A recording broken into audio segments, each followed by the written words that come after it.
Hi friends, welcome to Shri cooking channel. ನಾನು ಸುನೀತಾ. ಇವತ್ತು ತುಂಬಾ ವಿಶೇಷವಾಗಿ ಅವರೆಕಾಳು ಮಸಾಲ ರೈಸ್ ಬಾತನ್ನು ಮಾಡ್ತಿದ್ದೀನಿ. ಅದರಲ್ಲೂ ತುಂಬಾ ವೆರೈಟೀಸ್ ಮಾಡ್ಬೋದು ಅವರೆಕಾಳಲ್ಲಿ. ಈ ತರಹದ ಹೆಲ್ದಿಯಾಗಿರುವ ಅವರೆಕಾಳು ಮಸಾಲ ರೈಸ್ ಬಾತನ್ನೊಮ್ಮೆ ಮಾಡಿ ನೋಡಿ. ಬ್ರೇಕ್ಫಾಸ್ಟ್ಗೆ, ಮಕ್ಕಳ ಲಂಚ್ ಬಾಕ್ಸ್ಗೆ ತುಂಬಾ ಆರೋಗ್ಯಕರವಾದ ಈ ರೈಸ್ ಬಾತನ್ನು ಹೇಗೆ ಮಾಡೋದು ಅಂತ ನಾನಿಲ್ಲಿ ಹೇಳ್ತೀನಿ. ಇವಾಗ ಒಂದು ಮಿಕ್ಸಿ ಜಾರ್ಗೆ ನಾನೊಂದು ಅರ್ಧ ಬಟ್ಲನಷ್ಟು ಕೊಬ್ಬರಿಯನ್ನು ತೆಗೆದುಕೊಂಡಿದ್ದೀನಿ. ನೀವು ಕೊಬ್ಬರಿ ತುರಿಯನ್ನು ಬೇಕಾದರೆ ಹಾಕ್ಬೋದು. ಹಾಗೆ ಒಂದು 6 ಹಸಿಮೆಣಸಿಕಾಯನ್ನು ನಾನಿಲ್ಲಿ ತೆಗೆದುಕೊಂಡಿದ್ದೀನಿ. ಹಾಗೆ ಎರಡರಿಂದ 3 ಗಡ್ಡೆ ಬೆಳ್ಳುಳ್ಳಿಯನ್ನು ಇದಕ್ಕೆ ಹಾಕ್ತಿದ್ದೀನಿ. ಹಾಗೆ 3 ಸಣ್ಣ ಪೀಸ್ನಷ್ಟು ನಾನು ಶುಂಠಿಯನ್ನು ಇದಕ್ಕೆ ಸೇರಿಸ್ತಿದ್ದೀನಿ. ಹಾಗೆ 1 ಹಿಡಿಯಷ್ಟು ಕೊತ್ತಂಬರಿ ಸೊಪ್ಪನ್ನು ಇದಕ್ಕೆ ಹಾಕ್ತಿದ್ದೀನಿ. ಹಾಗೆ 1 ಹಿಡಿಯಷ್ಟು ನಾನು ಪುದೀನ ಸೊಪ್ಪನ್ನು ಇದಕ್ಕೆ ಹಾಕ್ತಿದ್ದೀನಿ. ಒಳ್ಳೆ ಫ್ಲೇವರ್ ಕೊಡುತ್ತೆ ಪುದೀನ ಸೊಪ್ಪನ್ನು ಇದಕ್ಕೆ ಹಾಕಿದರೆ. ಹಾಗೆ 1 ಹಿಡಿಯಷ್ಟು ನಾನು ಮೆಂತ್ಯ ಸೊಪ್ಪನ್ನು ಇದಕ್ಕೆ ಸೇರಿಸ್ತಿದ್ದೀನಿ. ನೀವು ಮೆಂತ್ಯ ಸೊಪ್ಪು ಇಲ್ವಾದರೆ ಕಸೂರಿ ಮೆಂತ್ಯೆಯನ್ನು ನೀವು ಇದಕ್ಕೆ ಹಾಕ್ಬೋದು. ಇವಾಗ ನುಣ್ಣಾಗಿ ಪೇಸ್ಟ್ ಥರ ರುಬ್ಕೊಂಬರಬೇಕು. ನೋಡಿ, ಈ ಥರ ಪೇಸ್ಟಾಗಿ ನೀವು ರುಬ್ಕೋಬೇಕು. ಇವಾಗ ಗ್ಯಾಸ್ ಮೇಲೆ ಒಂದು ಕುಕ್ಕರನ್ನು ಇಟ್ಟಿದ್ದೀನಿ. ನಾನು 5 ಲೀಟ್ರ್ ಕುಕ್ಕರನ್ನು ಇಟ್ಟಿದ್ದೀನಿ. ಇವಾಗ 100 ml ಅಷ್ಟು ಎಣ್ಣೆಯನ್ನು ಹಾಕ್ತಿದ್ದೀನಿ. ತುಪ್ಪವನ್ನು ಬೇಕಾದರೆ ನೀವು ಹಾಕ್ಬೋದು. ಹಾಗೆ 1 ಟೇಬಲ್ ಸ್ಪೂನಷ್ಟು ಸಾಸಿವೆ, 1 ಟೇಬಲ್ ಸ್ಪೂನಷ್ಟು ಜೀರಿಗೆಯನ್ನು ನಾನಿಲ್ಲಿ ಸೇರಿಸ್ತಿದ್ದೀನಿ. ಹಾಗೆ 2 ಪಲಾವ್ ಎಲೆ, 2 ಚಕ್ಕೆ, 2 ಏಲಕ್ಕಿ, ಹಾಗೆ 3 ಲವಂಗ, 2 ಸ್ಟಾರ್ ಹೂವು, ಹಾಗೆ 2 ಮರಾಠಿ ಮೊಗ್ಗನ್ನು ಹಾಕ್ತಿದ್ದೀನಿ. ಹಾಗೆ ಒಂದು ಸ್ವಲ್ಪ ಕರಿಬೇವಿನ ಸೊಪ್ಪನ್ನು ಇದಕ್ಕೆ ಸೇರಿಸಿದ್ದೀನಿ. ಹಾಗೆ 3 ಈರುಳ್ಳಿಯನ್ನು ಉದ್ದುದ್ದಾಗಿ ಕಟ್ ಮಾಡಿ ಇದಕ್ಕೆ ಹಾಕ್ತಿದ್ದೀನಿ. ಹಾಗೆ 2 ಟೊಮೊಟೊ ಹಣ್ಣನ್ನು ಚಿಕ್ಕದಾಗಿ ಕಟ್ ಮಾಡಿ ಇದಕ್ಕೆ ಸೇರಿಸಿದ್ದೀನಿ. ಈ ಥರ ಚೆನ್ನಾಗಿ ಇದನ್ನು ಮಿಕ್ಸ್ ಮಾಡ್ಕೋಬೇಕು. ತುಂಬಾ ಈಸಿ ಅಂತೂ ಮಾಡೋದು. ಕೇವಲ ಅರ್ಧ ಗಂಟೆಯಲ್ಲಿ ನೀವು ಮಾಡಿ ಮುಗಿಸ್ಬೋದು. ನಿಮ್ಮ ಟೇಸ್ಟ್ ವೈಸ್ ಪ್ರಕಾರ ಅವರೆಕಾಳನ್ನು ನೀವು ಹಾಕ್ಬೋದು. ನಾನು 1 ಬೌಲ್ನಷ್ಟು ಅವರೆಕಾಳನ್ನು ಹಾಕ್ತಿದ್ದೀನಿ. ಈಗಂತೂ ಅವರೆಕಾಳು ಸೀಸನ್ ಇದೆ. ಅವರೆಕಾಳಲ್ಲಿ ತುಂಬಾ ವೆರೈಟೀಸ್ ಆಗಿ ನೀವು ಮಾಡ್ಕೋಬೋದು. ಅವರೆಕಾಳು ಪಲಾವ್ ಮಾಡ್ಕೋಬೋದು, ಅವರೆಕಾಳು ವಡ, ದೋಸೆ, ಪಲ್ಯ, ಬಾಜಿ ಎಲ್ಲ ತರಹದ ನೀವು ವೆರೈಟೀಸನ್ನು ಮಾಡ್ಕೋಬೋದು. ಹಾಗೆ 1 ಟೇಬಲ್ ಸ್ಪೂನಷ್ಟು ನಾನು ಅರಿಶಿಣ ಪುಡಿಯನ್ನು ಹಾಕ್ತಿದ್ದೀನಿ. ಹಾಗೆ ರುಚಿಗೆ ತಕ್ಕಷ್ಟು ಉಪ್ಪನ್ನು ಹಾಕ್ತಿದ್ದೀನಿ. 1 ಟೇಬಲ್ ಸ್ಪೂನಷ್ಟು ಧನಿಯಾ ಪೌಡ್ರನ್ನ ನಾನಿಲ್ಲಿ ಸೇರಿಸ್ತಿದ್ದೀನಿ. ಹಾಗೆ ಅರ್ಧ ಟೇಬಲ್ ಸ್ಪೂನಷ್ಟು ನಾನು ಗರಂ ಮಸಾಲೆಯನ್ನು ಹಾಕ್ತಿದ್ದೀನಿ. ನಾನು ಹೋಮ್ ಮೇಡ್ ಗರಂ ಮಸಾಲವನ್ನು ಇದಕ್ಕೆ ಸೇರಿಸ್ತಿದ್ದೀನಿ. ಇದರ ಲಿಂಕ್ ಬೇಕಾದರೆ ಡಿಸ್ಕ್ರಿಪ್ಷನ್ ಬಾಕ್ಸ್ನಲ್ಲಿ ನಾನು ಹಾಕಿರ್ತೀನಿ. ತುಂಬಾ ಈಸಿಯಾಗಿ ಅಷ್ಟೇ ಟೇಸ್ಟಿಯಾಗಿ ಕೂಡ ನೀವು ಒಂದ್ಸಲ ಮನೆಯಲ್ಲೇ ಟ್ರೈ ಮಾಡಿ ನೋಡಿ. ಈ ಅವರೆಕಾಳು ಮಸಾಲ ರೈಸ್ ಬಾತನ್ನು ಪದೇ ಪದೇ ಇದೇ ಥರ ಮಾಡಿಕೊಂಡು ತಿಂತೀರ.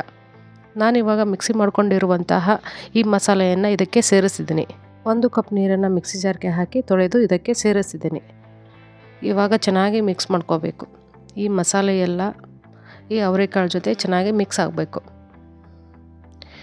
ಯಾರೆಲ್ಲ ಹೊಸೊಬ್ಬರು ನಮ್ಮ ಚಾನಲನ್ನು ನೋಡ್ತಿದ್ದೀರಾ, ದಯವಿಟ್ಟು ನಮ್ಮ ಚಾನಲನ್ನು ಸಬ್ಸ್ಕ್ರೈಬ್ ಮಾಡಿ ನೋಡಿ. ಹಾಗೆ ಈ ವಿಡಿಯೋ ಇಷ್ಟ ಆದರೆ ಈ ವಿಡಿಯೋಗೊಂದು ಲೈಕ್ ಕೊಟ್ಟು ನಿಮ್ಮ ಫ್ರೆಂಡ್ಸ್ ಆ್ಯಂಡ್ ಫ್ಯಾಮಿಲಿಗೆ ಶೇರ್ ಮಾಡಿ. ನೋಡಿ, ಈ ಥರ ಕುದಿತಾ ಇದೆ, ಎಣ್ಣೆ ಬಿಡ್ತಾ ಇದೆ. ಒಂದೇ ತರಹದ ರೈಸ್ ಬಾತನ್ನು ತಿಂದು ನಿಮಗೆ ಬೇಜಾರಾಗಿದ್ದರೆ ಈ ತರಹದ ಅವರೆಕಾಳು ಮಸಾಲ ರೈಸ್ ಬಾತನ್ನೊಮ್ಮೆ ಟ್ರೈ ಮಾಡಿ ನೋಡಿ. ತುಂಬಾ ಟೇಸ್ಟಿಯಾಗಿರುತ್ತೆ. ನಾನು ಈ ಗ್ಲಾಸಲ್ಲಿ 2 ಗ್ಲಾಸ್ನಷ್ಟು ನಾನು ಜೀರಾ ರೈಸನ್ನು ಹಾಕ್ತಿದ್ದೀನಿ. 2 ರಿಂದ 3 ಸಲ ಇದನ್ನು ಚೆನ್ನಾಗಿ ತೊಳೆದು ನಾನು ಜೀರಾ ರೈಸನ್ನು ಸೇರಿಸ್ತಿದ್ದೀನಿ. ಮಕ್ಕಳ ಬ್ರೇಕ್ಫಾಸ್ಟ್ಗೆ ಹೇಳಿ ಮಾಡಿದ ರೆಸಿಪಿ ಅಂತಲೇ ಹೇಳ್ಬೋದು.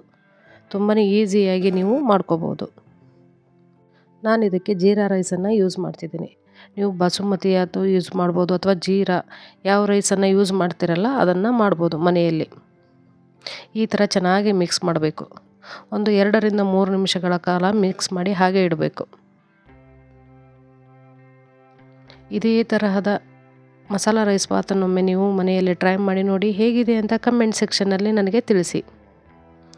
ಇದೇ ತರಹದ ಹೊಸ ಹೊಸ ರೆಸಿಪಿಗಳನ್ನು ನಾನು ಅಪ್ಲೋಡ್ ಮಾಡ್ತಾ ಇರ್ತೀನಿ. ಹಾಗೆ ನಾನು ಯಾವ ಕಪ್ಪಲ್ಲಿ ಅಕ್ಕಿಯನ್ನು ತೆಗೆದುಕೊಂಡಿದ್ದೀನಲ್ಲ, ಯಾವ ಗ್ಲಾಸಲ್ಲಿ, ಅದೇ ಗ್ಲಾಸಲ್ಲಿ ನಾನು 4 ಗ್ಲಾಸಷ್ಟು ನೀರನ್ನು ಸೇರಿಸ್ತಿದ್ದೀನಿ. ಸುಮಾರು ಅರ್ಧ kg ನಾನು ರೈಸನ್ನು ತೆಗೆದುಕೊಂಡಿದ್ದೀನಿ. ಇವಾಗ 4 ಗ್ಲಾಸ್ನಷ್ಟು ನಾನು ನೀರನ್ನು ಇದಕ್ಕೆ ಸೇರಿಸ್ತಿದ್ದೀನಿ. ಇದನ್ನೆಲ್ಲ ಚೆನ್ನಾಗಿ ಮಿಕ್ಸ್ ಮಾಡ್ಕೋಬೇಕು. ಉಪ್ಪು ಕಡಿಮೆ ಇದ್ದರೆ ನೀವು ಈ ಟೈಮ್ನಲ್ಲಿ ನೀವು ಸೇರಿಸ್ಕೋಬೋದು. ಸುಮಾರು 1-2 ವಿಸಿಲ್ ಹೊಡೆದ್ರೆ ಸಾಕು. ಇದು ಕುಕ್ಕರು. ಕೇವಲ ಅರ್ಧ ಗಂಟೆಯಲ್ಲಿ ನೀವು ಈ ಮಸಾಲ ರೈಸ್ ಬಾತನ್ನು ಮಾಡಿ ಮುಗಿಸ್ಬೋದು. ನಾನಿಲ್ಲಿ ಕೊತ್ತಂಬರಿ ಸೊಪ್ಪನ್ನು ಆ್ಯಡ್ ಮಾಡ್ತಿದ್ದೀನಿ. ನೀವು ಈ ಟೈಮಲ್ಲಿ ಕಸೂರಿ ಮೆಂತಿಯನ್ನು ಹಾಕ್ಬೋದು. ಇವಾಗ ಲಿಟ್ಟನ್ನು ಕ್ಲೋಸ್ ಮಾಡಿ 2 ವಿಸಿಲನ್ನು ನಾನು ಹೊಡೆಸಿದ್ದೀನಿ. 2 ವಿಸಿಲ್ ಆದ ತಕ್ಷಣ ನಾನು ಕುಕ್ಕರನ್ನು ಓಪನ್ ಮಾಡ್ತಿದ್ದೀನಿ. ನೋಡಿ ಎಷ್ಟು ಚೆನ್ನಾಗಿ ಬಂದಿದೆ. ನೋಡಿ, ಈ ಥರ ಚೆನ್ನಾಗಿ ಬಂದಿದೆ. ಸ್ವಲ್ಪ ಮಿಕ್ಸ್ ಮಾಡಿದರೆ ಬಿಸಿ ಬಿಸಿಯಾದ ಅವರೆಕಾಳು ಮಸಾಲ ರೈಸ್ ಬಾತ್ ರೆಡಿಯಾಗಿದೆ. ರಾಯ್ತಾ ಜೊತೆ ಈ ಅವರೆಕಾಳು ಮಸಾಲ ರೈಸ್ ಬಾತನ್ನು ಒಮ್ಮೆ ಟೇಸ್ಟ್ ಮಾಡಿ ನೋಡಿ, ತುಂಬಾ ಚೆನ್ನಾಗಾಗುತ್ತೆ. ನೋಡಲಿಕ್ಕೂ ತುಂಬಾ ಚೆನ್ನಾಗಿ ಅಷ್ಟೇ ಟೇಸ್ಟಿಯಾಗಿರುವಂಥ ಈ ಮಸಾಲ ರೈಸ್ ಬಾತನ್ನೊಮ್ಮೆ ನೀವು ಮನೆಯಲ್ಲಿ ಟ್ರೈ ಮಾಡಿ ನೋಡಿ. ಈಗಂತೂ ಅವರೆಕಾಳು ಸೀಸನ್ ಇದೆ.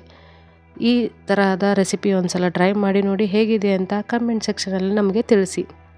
ನೋಡಲಿಕ್ಕೂ ತುಂಬಾ ಚೆನ್ನಾಗಾಗುತ್ತೆ. ಮತ್ತೆ ಹೊಸ ರೆಸಿಪಿಯೊಂದಿಗೆ ನಾನು ನಿಮ್ಮನ್ನು ಭೇಟಿಯಾಗ್ತೀನಿ. Watching for my videos. Keep Shree cooking channel. Thank you.